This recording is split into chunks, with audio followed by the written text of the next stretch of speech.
Q3 results आए हैं Coforge के, और उसके बाद काफी ज्यादा तेजी इस स्टॉक में देखने को मिल रही है। इस समय भी 13% के आसपास ये स्टॉक चढ़ा हुआ है। सर, कोफोर्ज में अभी जो लोग ऑलरेडी इन्वेस्टेड है उनको क्या स्ट्रैटेजी रखनी चाहिए, क्या कुछ करना चाहिए?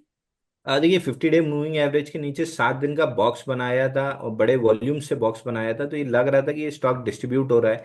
लेकिन जिस हिसाब हम्म। से रिजल्ट के बाद एकदम से गैप अप खुला है और पूरे वो बॉक्स के हाई के ऊपर ही गैप अप खोल दिया, और अब कैंडल पूरी एक्सटेंशन ले ली है। 8800 पे बॉक्स का हाई था, उसी के हम्म। ऊपर खुला और अब 9250 आ गया, यानी क्लियरली बॉक्स का फेलियर है। और अभी at this point in time जब 1:15 हुआ है, वॉल्यूम है 1.9 मिलियन का, हम्म। 364% वॉल्यूम राइज है। तो ये क्लियर इंडिकेशन कर रहा है कि जितने भी लेट शॉर्ट्स थे, बियर्स थे, मतलब लेट बियर्स जो थे, जो पैनिक सेलिंग में निकले हैं या फिर लेट बियर्स, वो सारे ट्रैप हो चुके हैं और ये स्टॉक आराम से 10,500 तक जाते हुए दिख रहा है। तो इस स्टॉक में आज मोमेंटम डेवलप हो रहा है। बट क्या इस ब्रेकआउट बार में हम बाई करेंगे? तो जवाब ना होगा, क्योंकि ऑलरेडी 12.5% चढ़ चुका है। दो हम्म। तीन दिन की कंसोलिडेशन मिल जाती है तो स्टॉप लॉस छोटा हो जाएगा, उसके बाद 10,500 तक के लिए एंट्री की जा सकती है। जी, तो अब भी फिलहाल बाय करने की सलाह इस स्टॉक में नहीं है। सर, परसिस्टेंट सिस्टम्स का स्टॉक कैसा लग रहा है? परसिस्टेंट में भी आज अच्छी खासी तेजी देखने को मिल रही है, 12% ये स्टॉक इस समय भी चढ़ा हुआ है। इसमें भी बाइंग रिकमेंडेशन नहीं है अभी? देखिए इसमें भी सिमिलर रिकवरी है। 50 डे मूविंग एवरेज और वीकली चार्ट पे स्विंग लो के नीचे जाके क्लोज किया था। आज 12% की कैंडल से रिवर्सल किया है। 2.2 मिलियन का वॉल्यूम है, यहाँ भी 376% वॉल्यूम राइज है। तो यहाँ भी बेयर्स ऑफ गार्ड कैच हुए हैं और ये स्टॉक आराम से अपना हाई 6800 रुपये टेस्ट कर सकता है। बट अगेन हम्म। वही है, 11% की कैंडल में अगर आप लो पे स्टॉप लॉस लगाते हैं तो 1:2 निकालने के लिए भी आपको 22% की मूव चाहिए, विच इज अनलाइकली। तो अभी अवॉइड करना चाहिए। एक दो दिन कंसोलिडेशन में स्टॉप लॉस जब छोटा हो जाए तब आप एंटर कर सकते हैं। जी, तो अभी फिलहाल के लिए अवॉइड करना चाहिए इस स्टॉक को। इसी के साथ सर एक और स्टॉक है जो काफी तेज है इस समय, उसको भी डिस्कस कर लेते हैं। सोनाटा सॉफ्टवेयर का स्टॉक इस समय लगभग 7% की आज उछाल दिखा रहा है। आज कई स्टॉक्स ऐसे हैं सर जिनकी तेजी आई तो वो 10% से ज्यादा की या 10% के आसपास की आई है। क्या ऐसे मार्केट में वॉलेटिलिटी और ज्यादा तेज हो सकती है सर? इस स्टॉक से पहले ये सवाल, ये स्टॉक देख करके मेरे दिमाग में आया है कि बहुत स्टॉक्स ऐसे हैं। देखिए मिड कैप स्मॉल कैप में एक्सट्रीम वोलेटिलिटी है। पुल बैक में सिलेक्ट काउंटर्स में अच्छी पुल बैक आ रही है जहां रिजल्ट हम्म। अच्छे आए हैं। हम्म। बट रिजल्ट के बाद फॉलो थ्रू मूव नहीं मिला तो वापस से नीचे की तरफ बढ़ जाएंगे। इसलिए मैं बोल रहा हम्म। हूँ कि 2-3 दिन कम से कम कंसोलिडेशन का वेट कीजिए। और हम्म। वोलेटिलिटी अपने चरम पे है नीचे के लेवल से। ये बजट तक ये प्रोबेबली कंटिन्यू रहेगी, तो थोड़ा यहाँ से चैलेंजिंग एनवायरनमेंट रहेगा mid cap small cap players के लिए। और हम्म। मिड कैप सेलेक्ट निफ्टी जो फ्यूचर एंड ऑप्शन में ट्रेड होती है, वहां पे बड़े स्ट्रक्चर के ऑलमोस्ट ब्रेकडाउन पे खड़ा है, जहां 10-12% की डाउन मूव आ सकती है अगर स्ट्रक्चर का ब्रेकडाउन होता है तो। हम्म। अगर इंडेक्स पे 10% 12% का ब्रेकडाउन आता है तो इंडिविजुअल काउंटर्स जो जिनको हम लीडर्स कहते हैं, उनमें 10-15% का करेक्शन रहेगा, लेकिन वीकर काउंटर तो यहाँ से भी 50-60% नीचे से रख सकते हैं। हम्म। तो बहुत लिमिटेड काउंटर्स जहाँ पे पॉजिटिव अल्फा जनरेट हो रहा है अगेंस्ट द मार्केट, केवल उन्हीं में लॉन्ग करना चाहिए।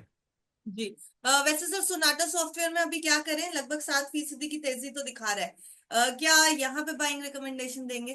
बिल्कुल नहीं रहेगी। 10, 20 और 50 मूविंग एवरेज एक दूसरे के नीचे हैं और आज पुल बैक में 20 डे मूविंग एवरेज टेस्ट किया है। हो सकता हम्म। है पुल बैक एक्सटेंड करे, 50 डे मूविंग एवरेज 608 रुपए तक चला जाए। बट बाइंग की सलाह फिलहाल तो नहीं है। कंसोलिडेशन इसमें जरूरत और होगी सर जो तभी स्टॉप लॉस ऑलरेडी छोटा होगा। इन्वेस्टेड है इस स्टॉक में? जिनके पास है वो फिलहाल के लिए एक स्टॉप लॉस लगा लें 574 का। अगर आज 574 के नीचे क्लोज होता है तो आपको एग्जिट कर लेना चाहिए। जी। सर विप्रो का रिजल्ट, विप्रो भी डिस्कस कर लेते हैं। आज विप्रो भी अच्छी खासी तेजी दिखा रहा है लार्ज कैप में। विप्रो में क्या कुछ करना चाहिए अभी की सर? और क्या विप्रो के अलावा भी आईटी में और किसी को देख सकते हैं? देखिए विप्रो तो हमेशा अंडर परफॉर्मर रहा है इन टर्म्स ऑफ, अगर आप आईटी के अगेंस्ट इसको प्लॉट करेंगे तो हमेशा अंडर परफॉर्मिंग काउंटर रहा है। हम्म। बट रिजल्ट के बाद एक गैप अप मिला था और ये वापस से स्विंग हाई तक आ गया है, तो किसी के पास है तो होल्ड कर सकते हैं। नहीं है तो बेटर नेम्स है, एम्फेसिस हो गया, इन्फोसिस हो गया, टीसीएस में चले जाइए। वो बेटर नेम्स हैं in compare to Wipro, at least in terms of market performance. But अगर हम्म। विप्रो में रहना है तो यहाँ से 345-350 रुपए तक की अपसाइड दिख रही है। स्टॉप लॉस 305 रुपए पे आ जाएगा मॉडिफाई करके। जी सर, इन्फोसिस आपने कहा कि थोड़ा बेटर स्टॉक है, बट इन्फोसिस काफी वॉलेटाइल है पिछले कुछ दिनों से। अच्छी खासी गिरावट भी हमें उसमें देखने को मिली थी। तो अभी इन्फोसिस के लिए क्या स्ट्रैटेजी रखें अगर हम उसको फोकस में लेते हैं? देखिए इंफोसिस में फिलहाल रिजल्ट के बाद थोड़ी सी डाउन मूव आई थी, और ये हम्म। 2 दिन की रैली अभी 8 डे मूविंग एवरेज तक आई है, और इसी के सिर पे 20 और 50 डे मूविंग एवरेज है 1893 पे। तो स्टॉक हम्म। को क्लियर कट 1900 रुपये निकालना जरूरी है। जैसे 1900 निकल जाएगा इसका बुलिश मोमेंटम लौट आएगा। ये 1900 आने में हो सकता है 1 हफ्ता लगा दे या 2 हफ्ता लगा दे, तो ट्रेडर्स को 1900 निकलने के बाद मोमेंटम प्ले करना चाहिए। हम्म। तब 2050 तक इसका आपको मोमेंटम आराम से मिल जाएगा। फिलहाल किसी के पास नहीं है तो अवॉइड कीजिए, है तो होल्ड कीजिए। फ्रेश हम्म। बाइंग 1900 के ऊपर बनती है। और देखिए आपके जी। मेरे बात करते करते बजाज फिनसर्व वहां से 15 रुपए चल गया, बजाज फाइनेंस में भी अच्छी मूव आ गई। इस हम्म। समय मोमेंटम जो है वो बजाज ट्विंस में है, उसको प्ले करना चाहिए।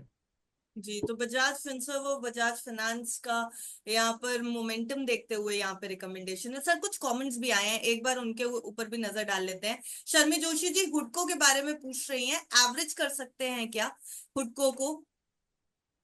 और देखिए अगर आपका नजरिया शॉर्ट टर्म का है तो इसमें कोई ट्रेडिंग अपॉर्चुनिटी नहीं है। अगर आपका नजरिया लॉन्ग टर्म का है तो स्टॉक में 340 रुपए पे करीब बाइंग क्लाइमेक्स हुआ है, तो अगर 50% टारगेट वहां से जोड़ें तो लगभग 170 रुपये आता है। तो ये स्टॉक मेरे को फिलहाल 201 रुपये और उसके टूटने के बाद 149.75 यानी 150 रुपीज आते हुए दिख रहा है। तो इससे बजट के आसपास एग्जिट कर लेना ज़्यादा बेटर है, क्योंकि बजट के बाद जब पिटाई होगी तो 149.75 तक ही आता हुआ दिखेगा।